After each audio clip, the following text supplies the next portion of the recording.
Hello, investors. My name is Brian Dress, Director of Research here at Left Brain Investment Research. When we select an investment here in Left Brain, we want to know that the management is both competent and trustworthy. That's why part of our research process is a CEO profile, a report where we analyze both the background and the management strategy of a given CEO. I recently completed a CEO profile on Simon Property Group's David Simon, and I want to share with you some of my findings. Simon's background is in Wall Street. In 1985, he joined First Boston out of business school, in a time that he considers the M&A craze. In the last half of the 1980s, mergers and acquisitions were all the rage on Wall Street, and he gained valuable experience at both First Boston and Wasserstein Perella. However, in 1990, he decided to return to the family business in Indiana, Melvin Simon and Associates. Simon and Associates had been a big player in shopping center leasing business for 3 decades, but had fallen on hard times in the wake of the S&L crisis and a commercial real estate recession. He used his expertise and background on Wall Street to oversee an IPO in 1993 where he recapitalized the business. Becoming CEO in 1995, he then used those funds to finance a number of mergers and acquisitions that took Simon Property Group from a family business to the largest United States retail REIT. In 1996, they merged with the DeBartolo Group, very much increasing the profile of the business. In 2004, they acquired the Chelsea Premium Outlet business, giving Simon Property Group exposure to the lucrative outlet mall business. In 2007, SPG acquired the Mills Corporation, which gave SPG exposure to big box locations in ex-urban and suburban locations.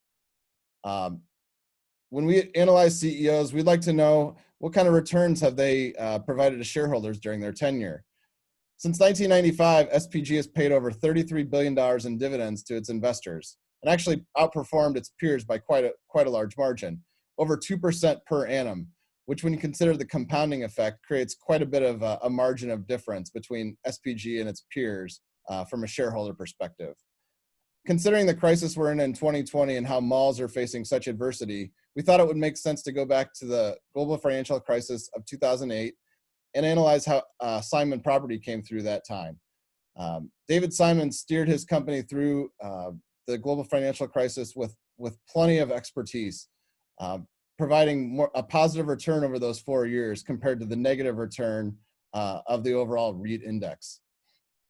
Simon Property Group shares sold off by more than 70% in February and March of 2020, creating quite an opportunity for investors. It's rebounded quite well in the last few weeks, but actually we think there's a lot more upside to this name. The dividend yield is above 11% at the current prices.